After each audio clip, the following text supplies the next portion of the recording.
ধনতেরাসের দিন রাত্রিবেলা যখন পুজো করবেন, পুজোর টাইমটা আমি দিয়ে দিয়েছি, তখন পুজোর থালাতে এই পদ্ম ফুলের বীজ, ছোট এলাচ, লবঙ্গ, ধনে, চাল, হলুদ, সিঁদুর, হলুদ সর্ষে, মৌলি সুতো, শুকনো হলুদ, মা লক্ষ্মীর কড়ি, সুপারি আর গোমতী চক্র, এই জিনিসগুলোকে একসাথে নেবেন।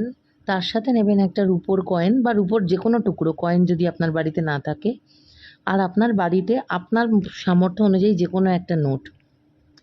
সমস্ত সামগ্রীগুলোকে এক জায়গায় নিয়ে একটা লাল কাপড়ে সুন্দর করে বাঁধবেন। বেঁধে তার মধ্যে এই সমস্ত সামগ্রীগুলোকে যেভাবে আমি দেখাচ্ছি এইভাবে সব কটা ছড়িয়ে দেবেন। দিয়ে এই কাপড়টাকে মুড়বেন।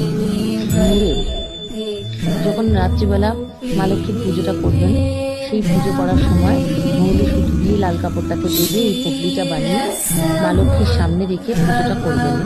পুজোটা হয়ে গেলে 3 দিন পর এই পুটলিটাকে নিজের ক্যাশ বক্স অথবা লকারের মধ্যে রেখে দেবেন এবং সারা বছর ধন সমৃদ্ধিতে ভর্তি হয়ে থাকবেন। সবাই ভালো থাকবেন।